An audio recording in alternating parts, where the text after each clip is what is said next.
Hello there, friends and family. So I want to give you a little update on the sourdough progress.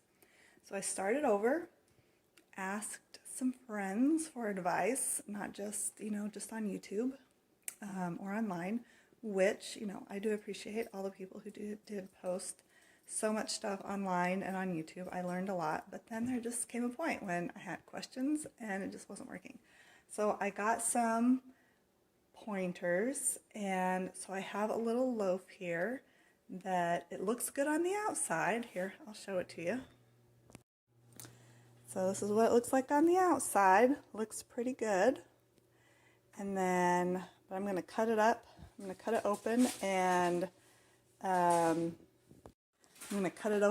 see what it looks like on the inside, because that's what counts, right? It's what's on the inside. It might look beautiful. It might look beautiful on the outside, but then it might be hard as a rock and awful on the inside. So I'm going to pause it and then I'll come back and show you what it looks like. All right, so I've cut it open and you can see it looks like bread. It's got the little air pockets in it. The last one I did was just heavy as a rock. And this one looks good. So here we go. Got some butter.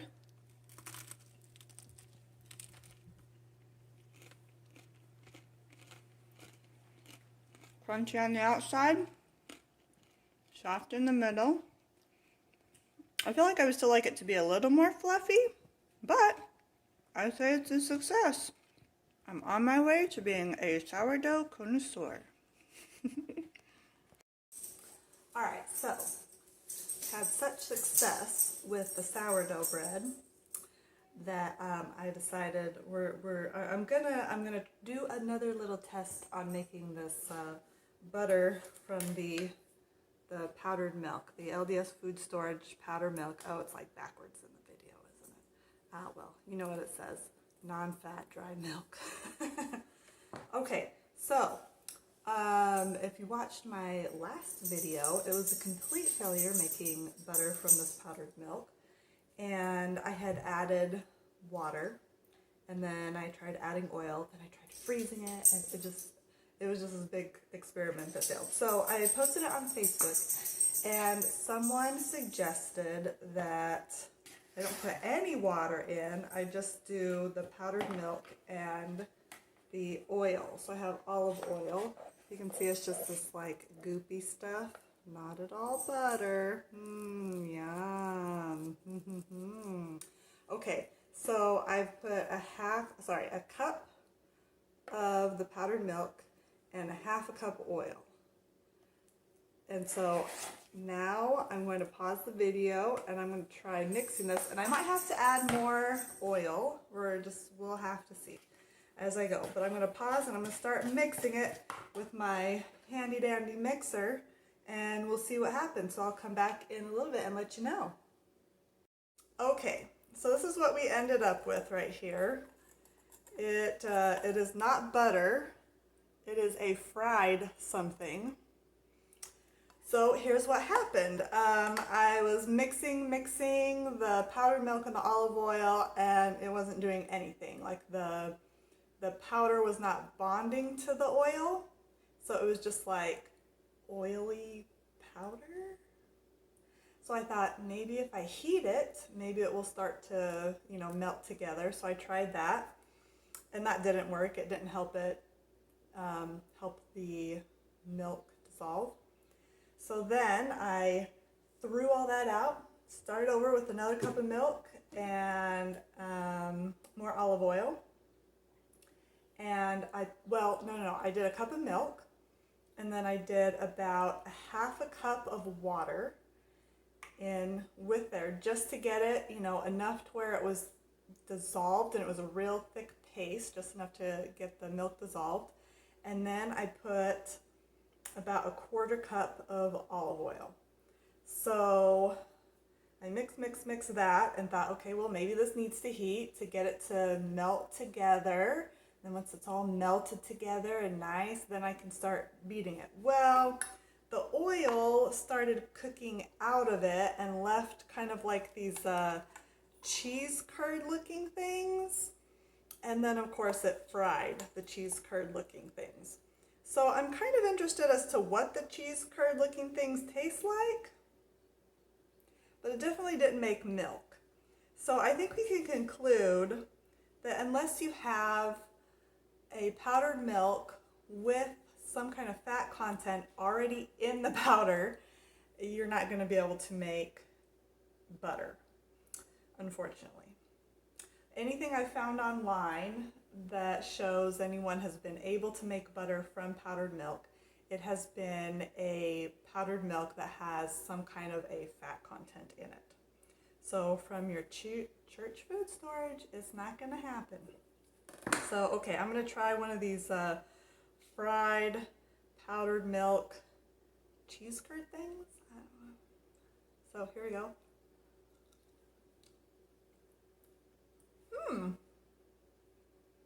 Interesting. Well, because the powdered milk has kind of a sweet undertone, these do too, but they actually are like fried cheese. What if I added more salt? It would be like, it would have more of a salty cheese taste. Oh, that's weird. I just made cheese. Cheese curds. Well, there you go. Our unhappy, or happy accidents. So, last time, couldn't make butter, but I was able to make heavy whipping cream.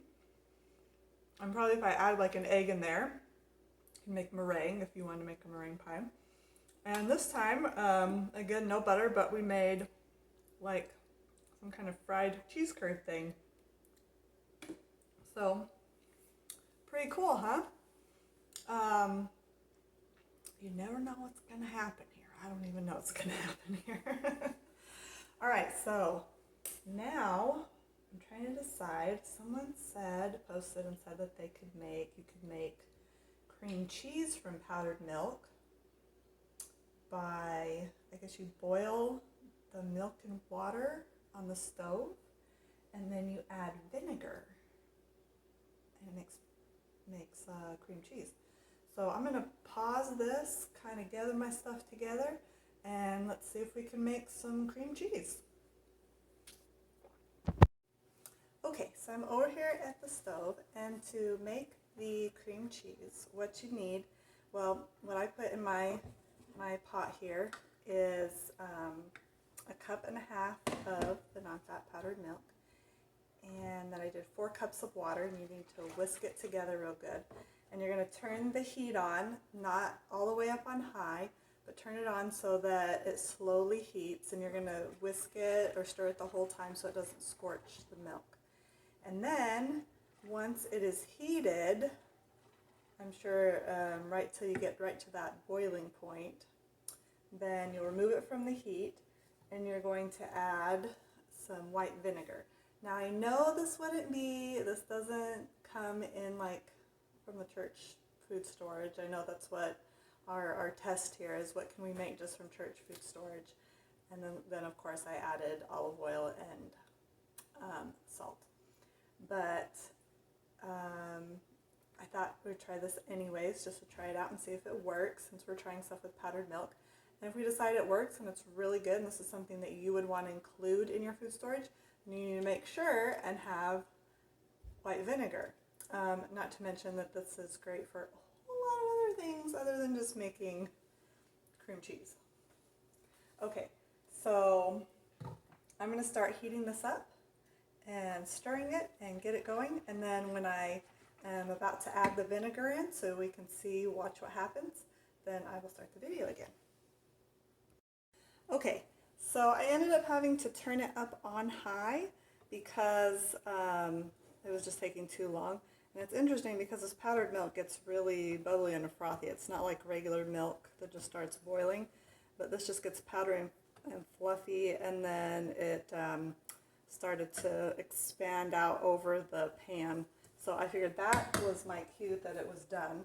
So now I'm going to add this 1/4 cup of white vinegar, and we should see the milk starting to turn into curds. So here we go.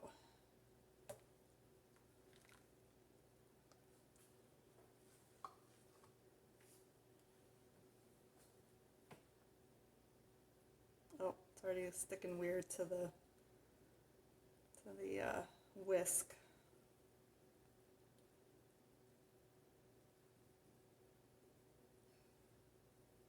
Ew, that looks gross. That looks really gross.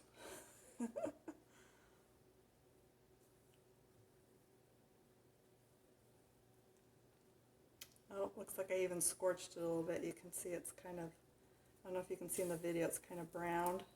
It's so hard not to scorch milk. All right.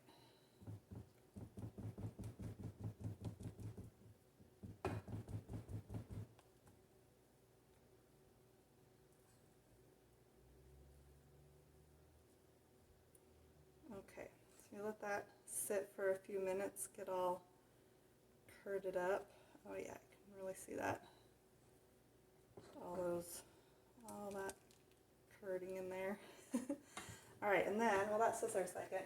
You need a bowl, and then some kind of like a thin towel cheesecloth. This has this little Mardi Gras thing. We're not going to use that side of it. So we need to put that over here because we have to drain off the whey. All this other liquid here, I mean, it's the water, but it has some of the milk content in it. It's the whey, and this is the curd that's left over. So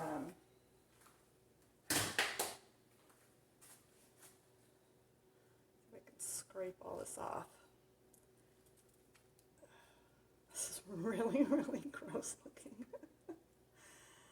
Maybe it'll be better once we get it all drained and lovely looking, smushed together. All right, yeah, something like that. Okay, so I'm going to pour it into this bowl back here.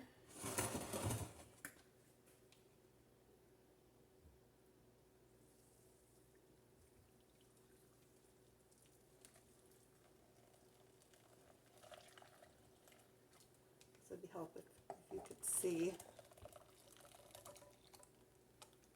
There we go. Ugh.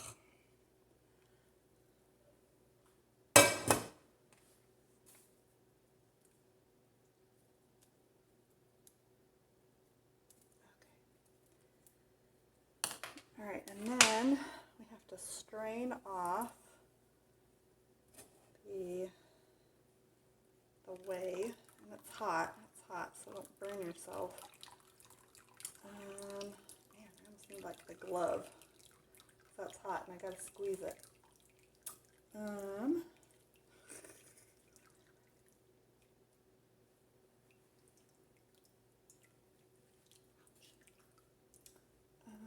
I have to just use another towel.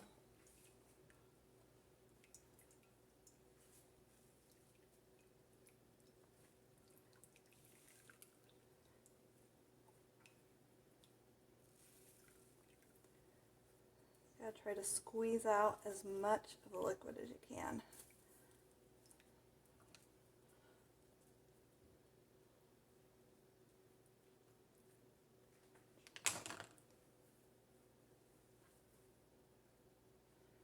All right. We'll be right back. Okay, so I have this other little bowl here. Let's see.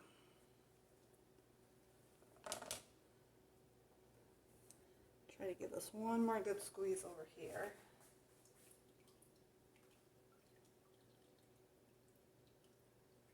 Okay. And then pull this out.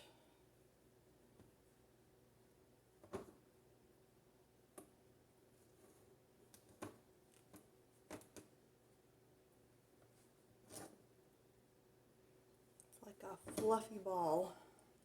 It's almost like cauliflower or something. Let me get a knife.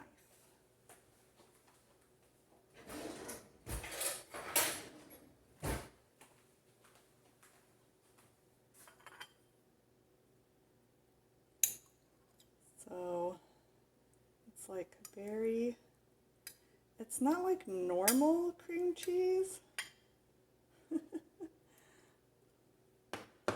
It's a little more elasticy.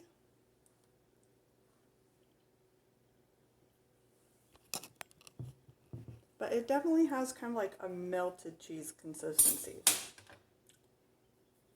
I think I would want to put butter, or not butter. Got butter on my brain. I think I would want to put salt in with it beforehand, so the salty flavor would go into the cheese. I wonder how this would melt if I put it like on bread and melted it. I wonder how it would melt. So, yeah. It is a cheese. It's not a cream cheese consistency. But interesting. So we kind of made two different cheeses today. I'm not sure that I would add this to my list of to-go things. But, you know, you can play around with it if you think that's something that you would want to do.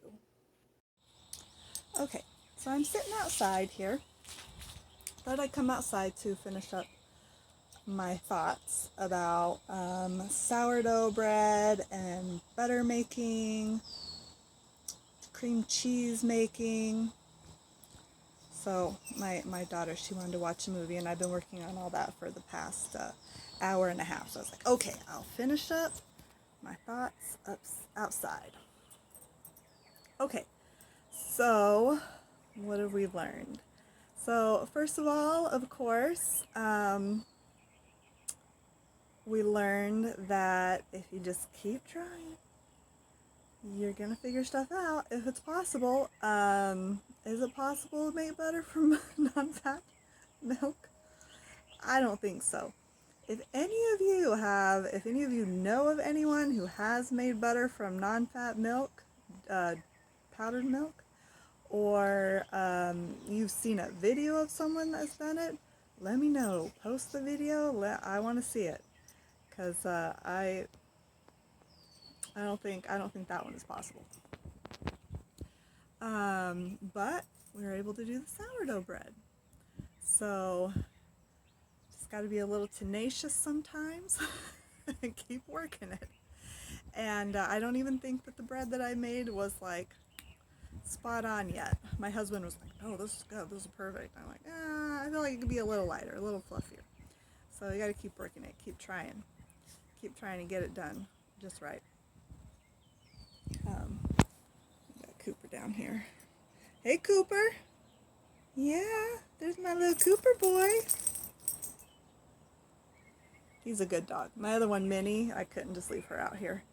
She'd end up running all over the place, chasing down everything.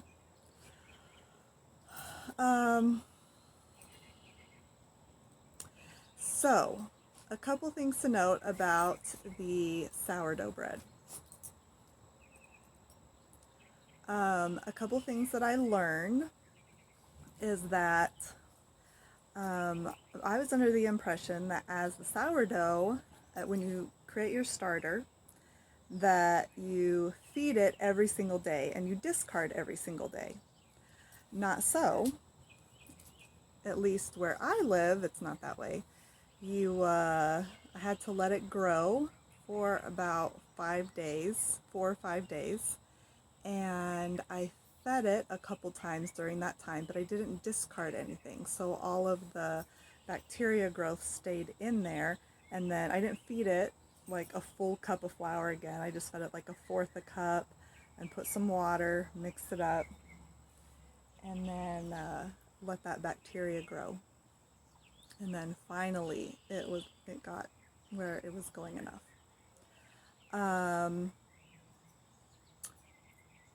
Another thing I learned is that once the bacteria starts growing, it will rise, and then it reaches like a peak rise, and that's when you need to take your discard out to use in your bread, because it's at its peak performance then. Otherwise it will deflate. I was so shocked because I was like, yes, it's doing so good. It's going to be ready for me to bake bread tomorrow. And the next day I come in and it shrunk like almost down to where it started. So then I was like, what is going on? So I looked it up online. So I had to feed it again, get it going again so it could rise again, and then I had to use it. So sourdough is literally an animal, a living, breathing animal, and you have to take care of it like an animal. Feed it at the right time, put it in the right kind of temperature. And I might have mentioned this before in the other video, I don't remember. But I also have come to realize that you can watch 100 different videos and watch 100 different recipes on how to make a sourdough start. And it's not going to matter until you get in and start doing it yourself, because it all depends on the type of flour you're using, the water, like what's in your water. It depends on the temperature, the humidity, the bacteria that's just in the air where you live, and it's going to be different everywhere you go. So it was really interesting because when I started this last year, it was like in the fall, and I guess it just wasn't warm enough in our house because I had to put it in the oven with just the oven light on. And when it just had the oven light on, then that was enough heat to get it to start rising. This time, here we are in the spring, and I tried that again, and it was too hot. Just the oven light was just too hot for the starter. It was either eating up the flour too fast and getting that liquid in it, or it was kind of cooking the top.